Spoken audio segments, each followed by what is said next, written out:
this episode is really important. We are going to handle this in a different way. Okay. Because we get to see hindsight in real time. Okay. You're not living this out right now. No. These letters and these notes that you've written on sticky notes and pieces of things. Whatever I could find. Yeah, whatever you could find are in a time capsule. Right. And we get to see, we're dipping into your treasures, into your journals, and we're pulling out pieces that are, all of it is worth discussing, but it's all sort of the same conversation. Right. And we get, because of your journaling, because you didn't throw anything out, because you gave yourself permission to have these raw conversations with yourself, we get to see now what was going on in your mind, what was happening. What is so powerful to me is this really fits in with the conversation that I've been having with different guests all week. My partner talked to me this weekend and he said, there was a certain time in my life where I just felt broken open by my experience. And when he said that, I was like, wow, babe, that's great. I wouldn't have put it that way. And he then went on to say that he respected my journey, the breaking open that I felt, and that while we were in the same house, in a same relationship, doing the same thing and experiencing the same thing, we were processing it in a different way. And I then spoke with a guest recently about this idea of breaking open and how life, you feel so bruised sometimes. It's just like when you get hurt, you're like, oh, I'm trying to recover from that. That was a bruise. Or some people feel fractured or broken open. Mm-hmm. And she identified this with me and said, this whole idea of what you're talking about is so crazy, because at my husband's funeral, I had a quote that went something like, the cracks in our life are the opening where light can shine through. And that is what you've done here. You have brought us the cracks, the messiness, what would be brokenness to some people. Mm-hmm. But that is not your story. Your story is not brokenness. Your story is about living a life that worked for you, that was what it was. You're not going back to change it. No. Look at what you're doing now. Mm-hmm. This has offered you the gift of seeing patterns. Some people don't journal, and when they are not journaling, then the memory just is in their head. And then they have to process all of that later, and it becomes confusing. Whereas with you, you've got it all written down. Mm-hmm. All this self-talk, all this stuff that you're encouraging yourself in lots of these writings. And that is so intriguing to me. And so I just wanted to say that you are a warrior without question. Because to me, there is something about this courage and this bravery that has transcended my understanding. You've often talked to me when we're not on air about if one person is affected by what my story is, well, I want you to know I am that one person. Oh, thank you, Lori. And perhaps there might be one more, or more than you think. Because like I said originally, I see myself here. Not to this degree, but I see my lack of self-esteem. I see my unworthiness. I see my shame. I'm looking at it but what you've done is you have put it on paper. So the stuff that I think in my brain or the self-talk that I do privately between myself and I, you're doing on paper and you're offering it to us. That is a warrior approach to life. You have broken the barrier. You've moved the barrier. You've kicked the door down and you've said, my life experience is going to be a gift to someone else that can free them. You know, that is the whole purpose of this show. That's my tagline. It's like, this is why we are telling the story, because you fit right in. Okay. Thank you. Oh, thank you. And so honestly, for that very long introduction, let's jump in, because you and I had a conversation yesterday over the phone. Yes. And this is what we need to remember. Because this is not happening in real time. When you do an episode and we record something, you walk away and we both go, okay, that was crazy. And then I ask you, well, what about that? How do you feel about when you said that? And you say, oh my gosh, it just cracked it right open for me. I was having such a hard time with that, or I couldn't admit that. Or, I mean, we have these honest conversations that are bringing us to this next place. So instead of us, diving deep into the next phase of the story, right, we are going to talk about your response to our previous interview. Okay. Because I think that carries the real time that's connected to your story. Yes. Yeah. So something that happened to you this last week, was you wrote down 3 pages. You came to me today with Lori, 3 pages. Well, actually, that's more than 3 pages. Look at all this. I've always felt, yes, when I feel it, I write it. I've always felt it's healing to me because, and I think it's something somebody said to me when I was younger, that the unhealthiness of keeping everything inside, especially when things are just like, especially, I'm destroying equipment in the She's using interview her hands room to talk. So I've always, if I feel it, I write it. And I know somebody said to me when I was younger that the unhealthiness of keeping things that cause you turmoil, cause you upset inside, aren't really helping you so much. And so even as a young girl, I would start writing it down, because I felt that if I could write down my words that I'm feeling in the moment and look at them later, it was much easier to process and find a healing point through it. And so, Lori, when you asked me a question, and it's one question, and I ended up with 4 pages later, it was a good question. Right. I did, yeah. It just pours out of me, and they are my true feelings, and they are raw, and they're in the moment, and it is interesting to look back, and I think that was your question. And what's amazing to me is that you are in touch with this. Oh, yes. You're 52. This was when this was 18 to 28 years old. Yes. This is it's not like it's just current. It's a lifetime ago. Right. It feels like a lifetime ago sometimes. Yet, this is the encouragement for every person to be able to say, we can. We get to look back. We are allowed to revisit. Sure we are. You get the permission and have given yourself the permission to look backwards. Even if it's years later.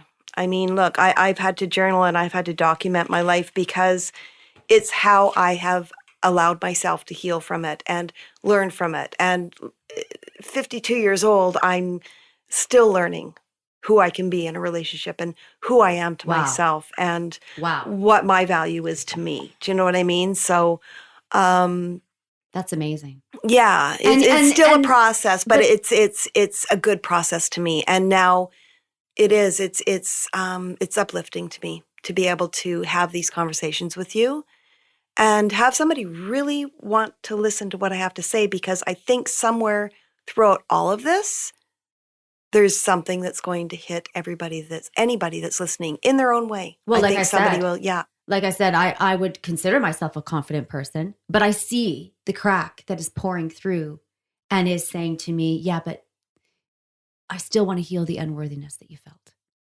I mean, there's residue from our lives. Oh, sure there is. And this reveals the residue. Oh, I remember it clearly. Yes, the feelings. Yeah. It was interesting because we had a conversation on the phone. Mm-hmm. And I had asked you a question. I said, what is it like to look back and see it all now? That was your question. And we got 4 pages. Yes, you did. But something that I thought was really important is, I'm just turning the page here too. It's not that it's not important. No. Yeah. Something that stuck out to you, though. But you talked about this pattern. Mm-hmm. You saw a pattern in your life. Just recently, it's all kind of come into fruition for me where I just thought, it was a light bulb moment where I just thought, wait a minute. With the relationship that I've had since, being a mom or since leaving him. Yeah. And, yeah. And you've identified the pattern. I did identify the pattern, and I'm kind of really empowered by that. I really like that it's like that just clicked. So what was the pattern for you? I realized a pattern in my life and it does stem back to those 10 years with him, and it does stem back to the moment I left him and the few years following. Because I felt that, and we all do deserve, to be given and have somebody reach out to us and say, you know what, you matter enough. And when I left him, there is a big part of me that prayed, that hoped for the longest time that he would quit drinking, that he would come for me, that he would say, oh my gosh, you know what I mean? We can't lose this. We've put 10 years in. I can't live without you. We mean everything to each other. I'm going to fix this. I want you to come back. And that never happened. A few years later, and this ties into my pattern, but a few years later, I asked him, I said, why didn't you come? Why didn't you come for me? We had a conversation, and he said, because I was told in life a long time ago that if somebody wants to go, you have to let them. And it's the words that I've hung on to for a long time, but I asked because it's something that I wanted so desperately. I felt that if I left, it would be a big enough and a significant enough thing for him to want to change, to want to stop that pattern, that unhealthy drinking, and the drinking is what brought on the verbal abuse and everything else. There's so many different types of substance abuse relationships. There's so many different types of abusive relationships. Some people are just plain mean, and you just got caught up in it, and you're there, and there's, I'm not going to say there's not that love there, but every single person and every single relationship is different. In my relationship, there was this teamwork, there was this partnership, there was this love, there was this, I felt safe, I felt secure, but he did too. We did that for each other. We brought out the best in each other, and alcohol brought out the worst in him. And that was our downfall. Me leaving is something I had to do because I had to. That was not going to change. When I left, I thought it would. And I prayed and I hoped. And he never did.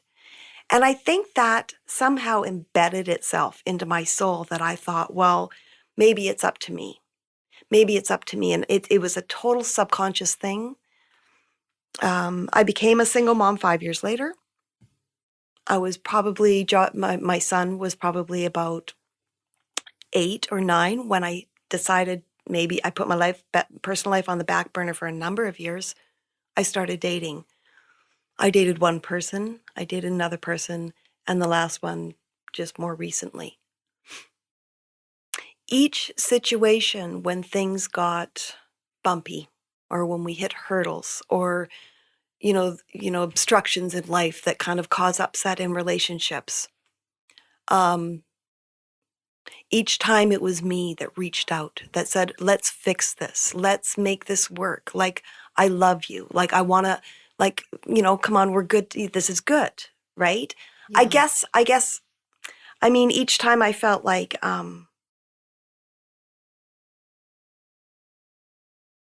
I'm pausing and I'm sorry because I'm reflecting and I should be having a pen and paper in front of me to write it down. But each time I tried, I was the one that took the first step to try and fix things, and things got fixed. And this one lasted 2 years. This one didn't last very long. This one's not as significant as the first one and the last one. And then I came to this realization that I think that these situations upset me when they end. They upset me so much because I don't understand why somebody's not fixing it for me. And I'm always... Someone's not helping stop? you. Can we stop for a second? Let me just interject if I could. Mm-hmm. There's something interesting about what you're saying. Okay. You wanted someone to rescue you. I did, because I deserve that. I deserve somebody to say, oh my God, you're wonderful. Why am I letting this person go? Why am I, like, I want somebody to come to me. And you wanted it from the very first relationship. The very first. Because how could somebody treat me like this? How could someone mistreat me? How could someone pick alcohol over me? How could someone verbally abuse me? How could they say those things? This is really actually where I'm going to write this. I'm going to read what you wrote. Okay, okay. Let me read what you wrote, because I want everyone who's listening right now to get a peek into the way you do things. And I think this is the way lots of people do things. You write, "Dear me, it's okay that you make mistakes. Sometimes the pain from mistakes is what makes you grow. It's okay that you go too far or push too much. It reminds you that you are passionate about things that really matter to you. It's okay that you fall into tears. The tears release the pain and allow yourself to freely feel the pain. Pain creates a knowledge that you need to learn from. It's important to remember that pain is a part of living. Without pain, we would lose touch with compassion towards ourselves and others and what they might be feeling.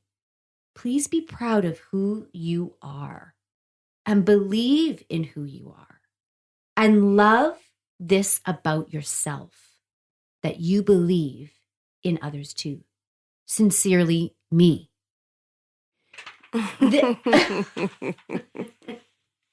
Like, that is your heart's desire right there. Sure. You were not seeing what you see now. And what I'm seeing, which is we are responsible for our own happiness. Oh, sure. Yes.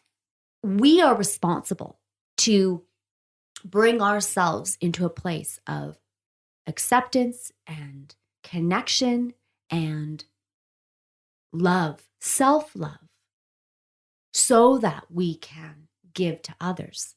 But it's from that loving of yourself. It's choosing yourself first. That is the key to being empowered. Yes. So the pattern you're seeing is the pattern of that person is going to stop and it will make me happy. I will only be happy if they stop drinking. I will find value. I will feel accepted if he chooses me over his drinking. If he chooses to stop saying things that make me feel sad. that he stops talking to me in a condescending way that is not powerful, that is not making me feel safe and connected. So for you, your pattern is the relationships you're in need to bring you something. Yes. What did you write down here? I wrote down a small note because I wrote a poem about him after he passed. And in that poem, and these words just stick in my head, and I think that is what has transformed me and brought me to the realization that I came to the other day. And it's part parcel with it because in wanting him to say, I'm sorry, to say, let's fix this. I'm going to do this to make it better. I'm going to, but that never happened. I also never looked back. I walked away from there and I never looked back. It was one of the strongest things I have ever done for myself in my life. And I never looked back. And there was that enough strength in me that I thought, no, I'm not going to fix this. I think me trying to fix other relationships that I've been in since is I think it's almost like a subconscious exhaustion where it's just because nobody has ever really shown me that and shown me that I'm worth it. It's like I scrapped, I'm not going to look back. I was like, I'm going to do everything I can to make this work. But as a result, it's not. The thing is, said, I always want to fix it. And why are you not fixing it? And then you say, but then they go and they leave me. Yeah. You know what? But here's the thing. Let's highlight this point. Okay.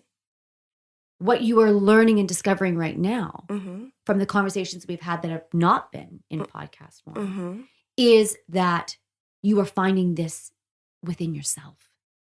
I am, and it's something I am changing. And this is the right revelation that you right now have woken up. Yeah. And that you have realized at 52, which is inspiring to anybody. Mm-hmm. I mean, like most people say, 52 is 52-year-olds go, I do not need to change.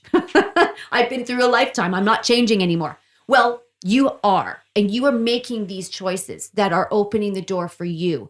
But this is the gateway of a deeper self-love for yourself. The love that you've always extended yourself in these writings. Yeah. Is now growing within yourself. It is. The yes. self-acceptance, the self-doubt that you would put on paper, the safety that you craved, the knight in shining armor that you have wanted to save you. You are it. You are the person that's saving your own self. Saving myself. And let's just give a high five to this. Okay, I'll high five. Because that to me is essential. It is. Well, you have to save yourself. I mean, look,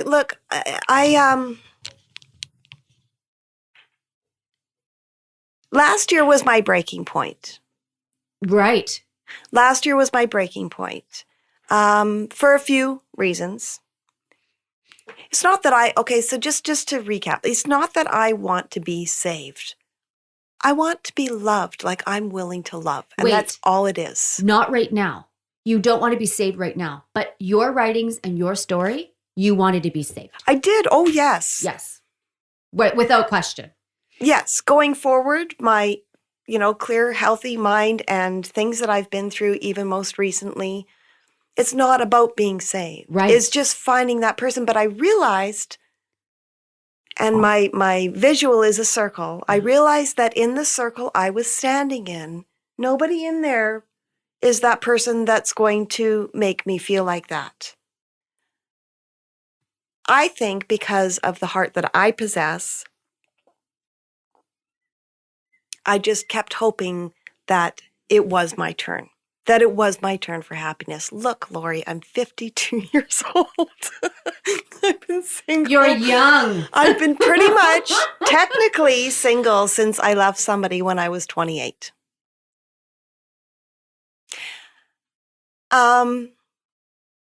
I gave myself a long time before doing this, but yes, the people that have either been welcomed into the circle that I was in or were a part of the circle I was in, I say was because I'll explain that in a second. Yeah, but so the visual is that the you visual have a is circle that that's so let's say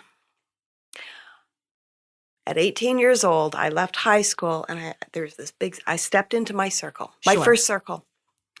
And in this circle, over the years, are people that my heart has loved and people that have been a part of me and my life and my journey in different ways. Well, while I'm in this circle, the only thing I can do is just keep moving around the circle. right. Because the circle's limited. I can't go any further than that one line, than that one, pattern. So in a moment, while I was writing stuff, you'd ask me questions, we'd have phone conversations. In a moment, I stopped and thought, wait a minute. And it was a clear, present thought. I looked around at what shared the circle with me. And I thought, well, I won't swear, Okay. but I good. thought, forget this. And very logically, I lifted one foot and stepped it on the other side of the circle. And then I took the other foot and stepped it on the other circle. And I looked in the circle and I thought, it's almost as if it disappeared. I'm like, I don't need to be in a circle. What I need to do, and what I feel like this process is helping me do, is create a new vision for myself and be the person that I was meant to be. And that's why I'm able to do this with you and bare my soul and share it with somebody else, because it's almost as if, look, I love who I am. I love the heart I possess. I love how it works. I love how I am to people. I love who I am. It's been a process, but I've always cared about who I am. You sure have. You've written it. Um, You've written it in words. You've said oftentimes you're the But only I point of feel- affirmation for yourself. yeah, but I feel like what this is doing for me, looking back 25 years at where it started, I feel like this is me being allowed to recreate who I really am and somebody that I maybe haven't fully acknowledged over the years. Last year was very significant in bringing me to this point. I didn't deal emotionally with situations that, in a way that is respectful towards myself. And so you said something. Mm-hmm. You said, somebody I maybe haven't acknowledged over the years is yourself. And Not in its entirety, no. No, not in Yes. its entirety. Mm-hmm, mm-hmm. But you stepped out of the circle. The circle is the cycle. Yes, The circle is the cycle. it is the cycle. You were in a cycle. Well, Yeah. how else? According to the law of sowing and reaping. Well, how else? What else is going to come to you if you're stuck in a circle and you're living this cycle and you're living this pattern out in varying degrees with different people in different men, different relationships that come your way? It's this same cycle of what you're just discussing. I was surrounding myself with what I was used to, And it was what you were putting out into the world. but it wasn't working for me. And so the world could only bring you what you were putting out. And ta-da, Exactly. you step out of the cycle, and all of a sudden, now there's this space for God or the universe or whatever, something bigger than yourself to gently shine light in those places where you have not seen light before.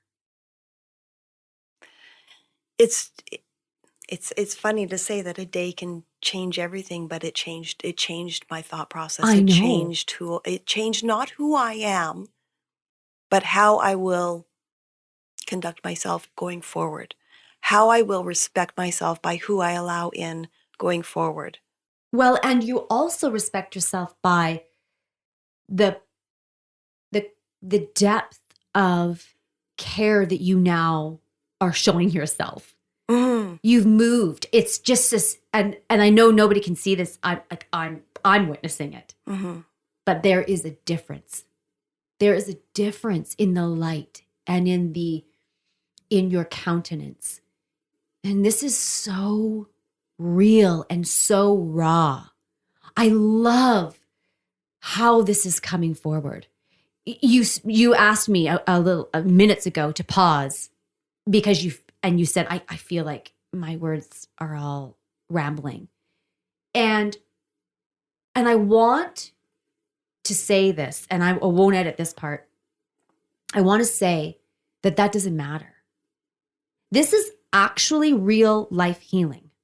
This is real story that is unedited, unfiltered. This is raw. Yes. This is how we all think. Mm-hmm. This is what we do when we're at the coffee shop, or we're having a glass of wine, or we're talking to our friends, or talking to ourselves in the car. This is the cycle of the brain. This is how we heal, by going over the messiness and pulling at it and seeing what way works. Yes. And then you dip over here and you go, okay, well, I heard myself say that. And then the response was this, and now I'm going to say that. And now you flip and you readjust yourself, and it's all about the real way we heal. Yes. Okay, this is fair not enough. something, you're not sitting on a TV show somewhere where you got 10 minutes to quickly tell your story. Is this going to be live? Right? You've got a moment here where you are, and the gift of what we get to do together is we get to do this. Yeah. This is called possibility. And possibility does not end for a warrior. Possibility is sitting here waiting for you. When you choose to move out of a cycle, when you step back and become the witness of your life, possibility says, do you want more? And you say, yes, I do. Thank you very much. This is beautiful to me. Oh, this I love that. is Thank the you so story. much. And this story is unfiltered and unedited. And I will not touch these beautiful jewels, because you may look back and go, oh, I'm rambling. And I go, absolutely not. That is the healing process. You are able to receive as the conversation opens up. Yeah. And if this was on video, your demeanor and your body language is different. I'm not doing anything. Mm-hmm. What you're doing is engaging in a story, your story, and you're sharing it with me. Who wants to do that? Who wants to talk about things that might bring someone else's judgment? You. Because you're moving into a place that says, yeah, okay, I've experienced a lot of judgment in my life. That's okay, because I know where I'm going, and I stepped out of a cycle, and I don't need permission to see myself anymore. I don't need permission to say I'm amazing. I don't need permission to say what I've done and how I've thought in my life. No. You do not need permission. And we are laughing because Lori. Hey, look, you gave me your special treasures, and I can barely touch them because I feel so privileged to touch them. But I want to say that if you could see, I was holding up a contract that you wrote to your partner at that time.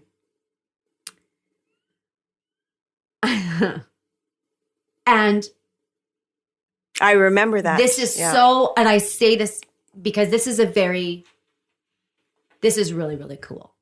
I can see it happening on your face where you're realizing that that cycle doesn't exist within you anymore. No, I lost it a couple And of days so- ago. I don't know what I do with it. Bye. Hope you like your next Adios. life. Yeah. Well, Bye-bye. guess what I'm holding? I'm holding this paper that is very old, and I'm treating it in that way because it feels very old. Can to I me. quickly tell you the rundown of why that contract is written in a few sentences? I had to ask permission for everything. I never had my own money in those 10 years. He controlled everything. I had 2 girlfriends wanting to go to Seattle for a shopping weekend. I was never really allowed to go away from him overnight, things like that. It was always his what he wanted. So in going down there, it took me about a week to say, this is what I'd like to do. I'm going down with these 2 people, but I need some spending money. And so he allowed me a certain amount of spending money and allowed me to go. I think if I remember correctly, I came home to not a very happy person because I was gone for 2 days, but it didn't matter to me because I was able to grasp little moments in those 10 years that were about me, that I had fun with my girlfriends, that I didn't get to do all the time. So this is what the contract is. So this contract is I, such and such, so and so, his name, will let my one and only love forever and ever, Jana Louise Baxter, go on a shopping spree with $200. She can go 2 weeks from today, May 22nd, 1988, and spend her heart out. This is our own legal contract, and if I fail to go through with it, I have to give her a massage every night from that date for a whole month. And he signed it. That his name is in print, and then he signed the signature. Witnessed by your name in print, and then your personal signature. P.S. In addition, if I fail to massage her every night, as stated above, she does not have to, in any case, give me, the full name of your partner at the time, a massage for 1 entire year. That never happened. 365 days from that date. And his name in signature, your name printed, and then witnessed by Jana Louise Baxter. Okay. I remember writing this because I felt that unless I had it in writing, I was going to get grief about it when I got home. And Right, so and this is my backup. And this is outstanding. Yes. This is amazing.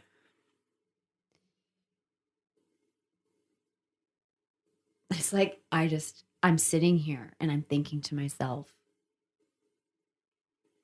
there's 2 things I'm thinking. Mm-hmm. I'm thinking about the person that goes, how could anyone let somebody control them in that way, where you work as hard as he did, you had a business together, and not have any level of control? And why would you stay? So that is the question. And that's the honest question. It's a fair question from Okay. some people, sure. So if that is a question, can we stay on track and answer that question?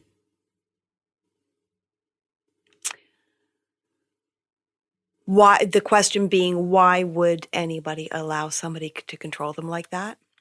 And unless you have experienced a personality like the one I lived with for 10 years, and this control started very early on, it might be impossible to understand.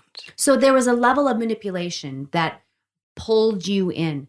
So what you talked about somewhere is the flip side. So the flip side was this winsome, unbelievably magnanimous, charismatic individual that everybody loved. And then you got the flip side. it's really interesting because, again, I bring this back because I was thinking about this morning as I was prepping for this. And I thought, yeah, so often we see this person and they come into our life and it's this connection, this, fireworks, love at first sight. Oh my gosh, I love him. Oh my God, I love her. And, and it's like you can do no wrong and there's all sorts of things that happen. And there's expectations and there's dreams and there's all these things that unite you together. The expectation of, oh, we have the same thing in common. No, we want to go here. Shim-a-ding, shim, shim, shim. You're telling your stories and you're connecting. And then, as they say, like the honeymoon is over. And you're left with dealing with loss of expectation, dashed dreams. It's like we see the higher self in somebody. My husband saw the beauty in me, and I saw the beauty in him. And then life comes and says, if you see that beauty, then I raise you 10 because that's her ugly side. And I'm like, here's really me. And he's looking at me going, you're crazy. You're absolutely crazy. And I'm like, yeah, I totally am. We do that to people. We do that to the people that we love.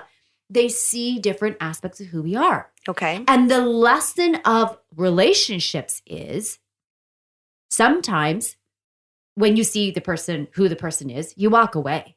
You just go, all right, it's over.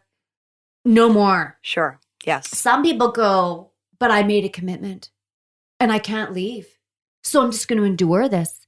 And then the person adjusts themselves and maybe they see and they have their own aha moment. And they're like, okay, well, I'm mistreating. So I'm going to pull back. I'm going to change that. I'm going to actively seek my own healing journey. And then there are others who, after this period is over, they see this person, they see that flip side, and they do not have the tools, the voice, the skill set, the self-esteem to say, I'm out. Because perhaps they believe that they're nothing without that person. Or that person makes you believe that you're nothing without them, which is in my case. So you asked me how would I explain to somebody that didn't understand that? And I've got about 5-6 statements here that I wrote down the other day that might clarify that a little bit. We've been dating about 6-7 months. We just got our first apartment. He something happened and I got scared. He scared me and I didn't really know what to do. But even though, I've stepped out of that circle, but it is a part of my heart that I'm a healer. I want to make things better. I've always wanted things to be okay. So he did something to you? He reacted to a situation in a way that frightened me. Okay.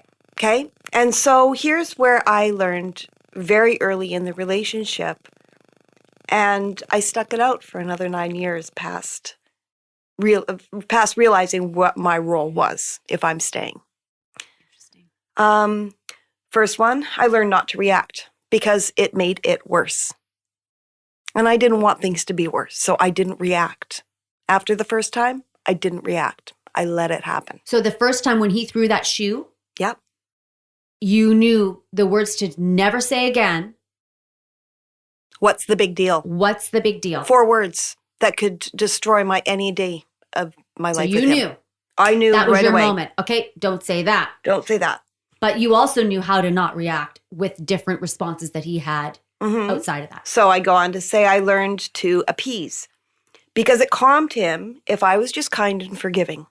So when he would act, so something would happen and you would move into appeasing him, would you move around the truth of what had happened and just be like, it's okay? I wouldn't discuss what had just happened. I wouldn't point it out. I wouldn't bring it up. What I would do was make him feel loved. Wow. I would like, I called him So Bear. you would take care of him. I would take care of him. As if And he I would was make now it the okay. victim and you were not the victim. It's almost like if you have a child and they're out of control and you know how to calm them and you're just like, honey, it's okay. And you just kind of make it okay. And that's what I did. And it was So a pattern. You were the nurturer. Yeah. I learned to follow his rules. They were all his rules. Because doing according to what he decided was just bloody easier. And so if you said, like a simple thing, I want to go for coffee. And he'd say, yes, but we're going here. And you'd say, okay. But yes, he could change the plan like that. And I would be like, I would do whatever he wanted me to do. And how did that work in your friendships with your friends? So I didn't have friendships with my friends for my 20s. My friends were all out there being 18 to 30. My friends were all out there going to clubs and going to bars and having fun and feeling like grown-ups and doing their thing. And I felt caged in. I had one person in my life that was allowed to be a part of my everyday life and come over. And that was because he authorized that? Well, that, and she was just as bull-minded as he was, so she would not leave. She would be like, heck, I am not making myself present if this is how she's living. Wow. And they would get into spitting matches and conversations. If he said something that didn't sit right with her, she would get in his face and she would tell him what's what, and he would get right back. But she understood why I loved him. Did he She's ever? Only person in my life that actually understood the entirety of what I was living and the love that actually was there, why I loved him, who he was. She was the only person willing to accept and see all of it. This and is he so allowed amazing her. to me because when you say that to me, again, the honest thought is, but how did you love him? Oh, Lori, he is literally the most unique. This is going to sound really strange, I don't but care. kind, Yeah. loving, funny, like full of life, full of magic person I have ever known in my life. Love him to this day. I love him to this day. Even though I've gone through all this and I'm going through all this, I know who he was. Not very many people in my life were willing to see that. This one person that was there, that he allowed in, saw it. She saw that too. She saw it too. And so then, and he would throw in certain things and in some levels maybe even abuse her, but she wouldn't take any of it. Oh no, when I'm talking spit matches, they were nose to nose and she would be like, don't you dare talk to her like that. And he'd be It would always be about you. You're in my home and and he would try to throw it back at her, but she had just as much strength of nature as he did. So they would be face to face. Wow. And I would sit kind of cowering in the back of the room thinking, when is this going to end and how is this going to end? Right. But it did. And she was advocating for you. She was, yeah. Oh, bless her. We all need an advocator. Like was that how you saw her in a sense? Now, yes. But not then. Then I was just grateful to have somebody allowed to be around, like to hang out with and do stuff with, other than him. That's amazing. Okay, next one. I became accustomed to making his life easy because in turn I thought mine would be. Right, and that's a level of appeasement. Oh, very much so, yeah. I didn't like his anger because I never knew what would happen or what would be destroyed. So I was very careful. I did appease. I did calm almost every single situation that would go down, right down to a spilt drink on the sofa or something like that. And I was very,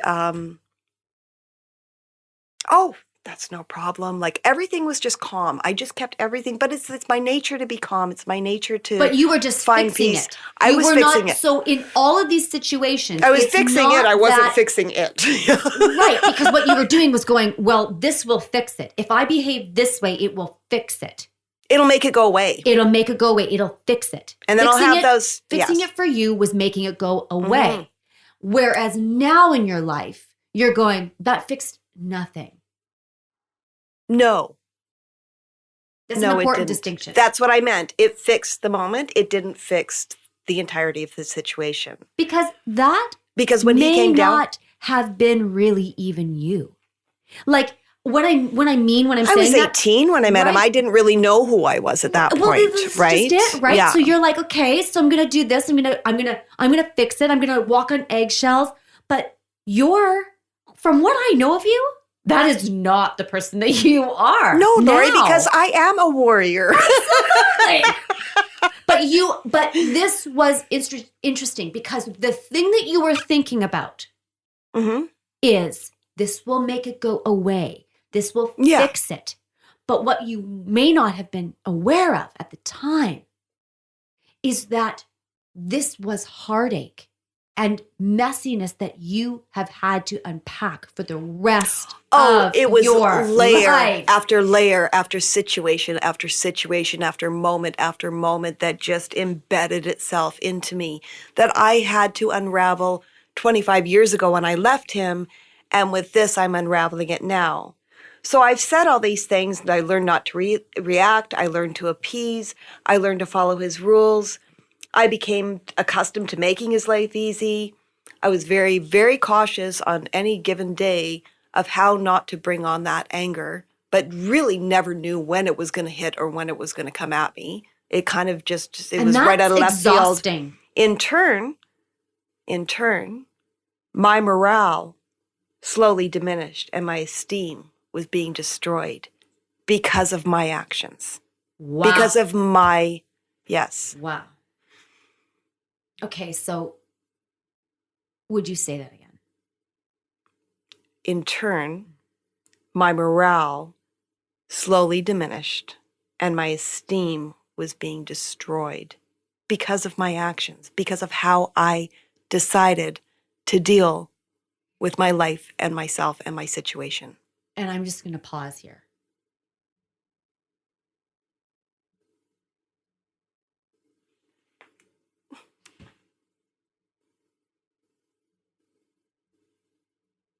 You did it.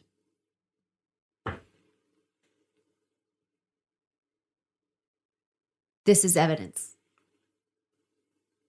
that the cycle you were living in, that the circle you were walking around in, what you just said there is evidence that you stepped out. Oh, I have. I can feel it. I know I stepped out. Oh, it's pretty emotional.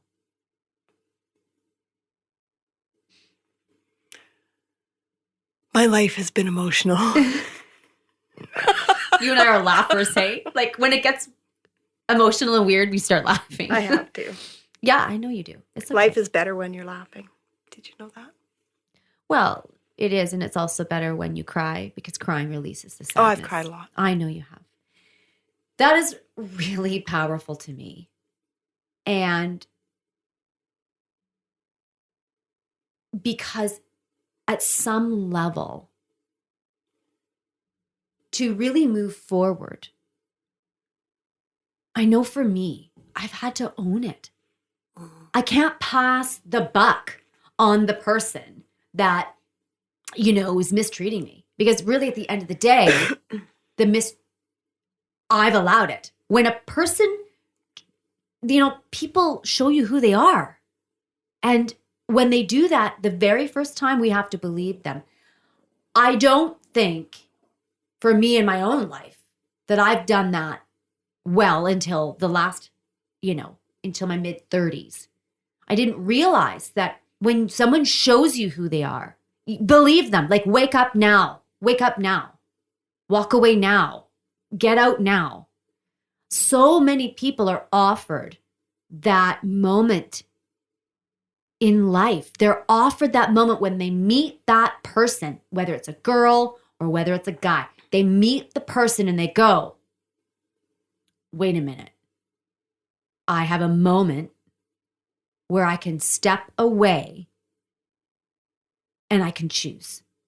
Mm-hmm. And sometimes the revelation and the power of that doesn't happen until you're older. And it becomes a part of your story, and then you live out that story. I feel like that's the point of what this is all about, though. These conversations between you and I, and this unraveling that I'm going through. Because sometimes life seems so difficult. It seems so difficult to kind of swim through. I mean, you're Right. in situations and you just want to do the right thing. And look, nobody wants a relationship to end when you've invested time in it. I've been taught never to give up. I was never taught to give up. Right. Okay? So, and I came from a good foundation of parents where they showed me a good example of a healthy, work together relationship. And so that was my mindset. The thing is that, and what I just said and why we paused is because it was an emotional moment, and I kind of like. Oh, you made the motion of a light bulb going off in your head. Because as I was saying that, it's almost like it's just, it's becoming solidified in my thought process. To use your words on yourself, it's becoming embedded. Yes. You say that a lot. You say, this was embedded. Yes. And I go, how cool. I love how you describe that. Okay. But now what you're doing is, because you are broken open, the healing can come through. Yes. And it doesn't take much to dislodge something. You said the cycle and that circle, it was gone within seconds of when you envisioned and envisioned in your mind a circle, and then visually stepped out of that circle. It dissipated. The cycle is gone. And this is the power moment here. Because so many of us live in a life that says, I'm never getting out of this circle. So, but the point is, yes, you can. You're showing us. Just do it. And it's hard. It's hard. But if I could, look. If you can do it, you're showing people that they can do it, whether they're 19 years old, can do it. Met a girl and went, this is the light of my life. Yes, you can do it. Yeah. Because you know what? We make life more difficult in general than it needs to be. By what? By reinforcing a cycle. Yes. And an old story of your parents were saying to you, and I know your mother would say, oh my God, Jana, I wasn't saying.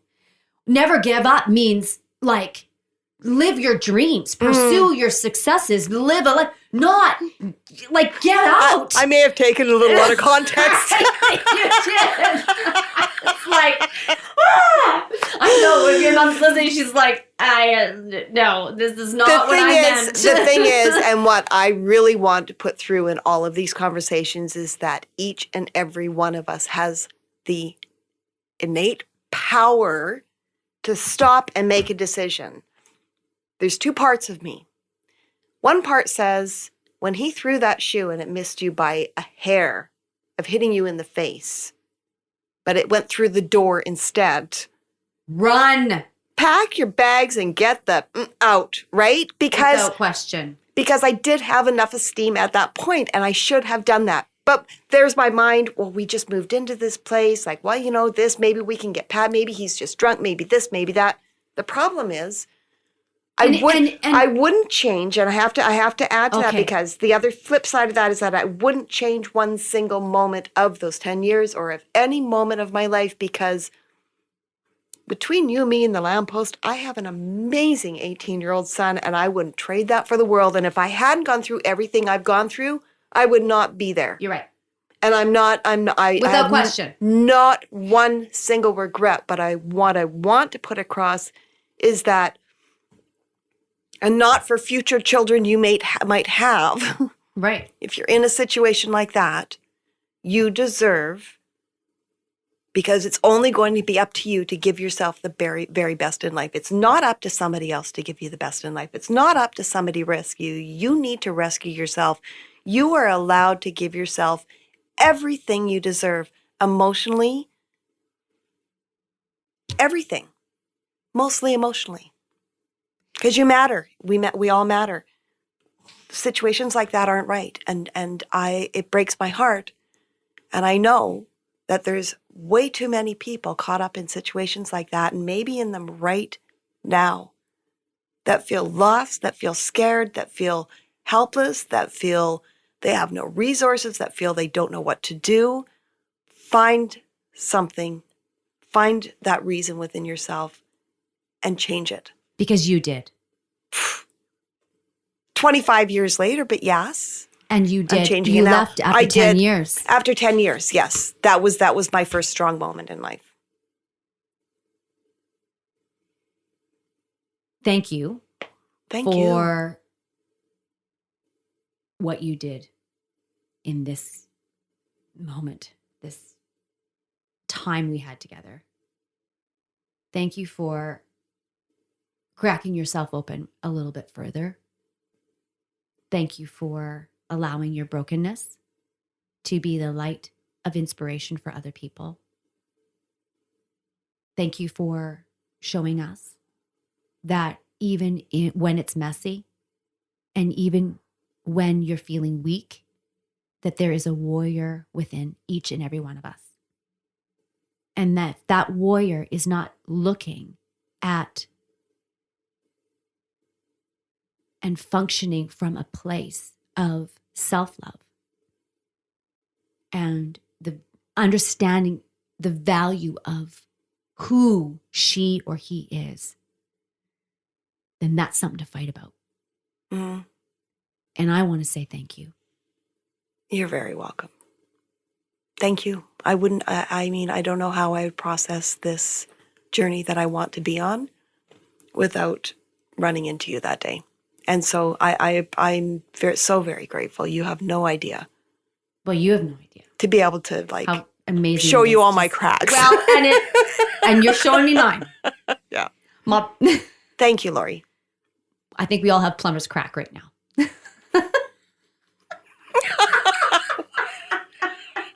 Is that how you're ending it? That's how I'm ending You're nuts.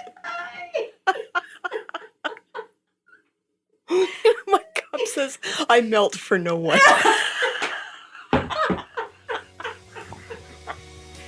Till our next episode. Oh. I hope you join us for the next one.